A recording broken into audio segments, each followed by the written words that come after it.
తెలంగాణ అమరవీరుల త్యాగాల పోరాట ఫలితమే తెలంగాణ రాష్ట్రం సాధించుకున్నాం. 60 ఏళ్ల తెలంగాణ ఆకాంక్షని నెరవేర్చిన ఘనత కాంగ్రెస్ అగ్రనేత సోనియా గాంధీది. ఇబ్రహీంపట్నం ఎమ్మెల్యే మల్రెడ్డి రంగారెడ్డి వెల్లడించారు. జూన్ 2వ తారీఖున తెలంగాణ రాష్ట్ర ఆవిర్భావ దినోత్సవం పురస్కరించుకుని ఆదివారం ఉదయం ఇబ్రహీంపట్నం చెరువు కట్టపై ఉన్న అమరవీరుల స్తూపానికి ఘన నివాళులర్పించారు. అనంతరం ఇబ్రహీంపట్నం నియోజకవర్గ క్యాంపు కార్యాలయంలో ఏర్పాటు చేసిన జాతీయ పతాక ఆవిష్కరణ కార్యక్రమంలో పాల్గొని మువ్వన్నెల జాతీయ జెండాను ఇబ్రహీంపట్నం ఎమ్మెల్యే మల్రెడ్డి రంగారెడ్డి ఎగురవేశారు. ఈ కార్యక్రమంలో ప్రభుత్వ అధికారులు, ఉద్యమకారులు, ఇబ్రహీంపట్నం నియోజకవర్గ ప్రజాప్రతినిధులు, కాంగ్రెస్ పార్టీ రాష్ట్ర జిల్లా మండల మున్సిపల్ నాయకులు పాల్గొన్నారు. అధికారంలోకి తెచ్చారు.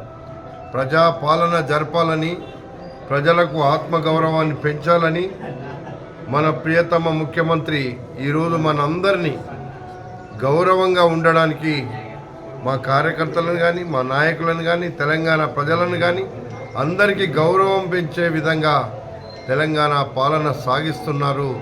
ఆ పాలన మాకు వచ్చిన 3 నెలలకే మళ్ళీ ఎన్నికలు వచ్చినాయి. రేపటి నుంచి మొదలవుతుంది. తెలంగాణలో ఆత్మ గౌరవానికి, జరిగిన అన్యాయానికి, రెండుటి మధ్యలో ఉన్న తేడాను, ఆ అన్యాయాన్ని బయటికి తీస్తాం.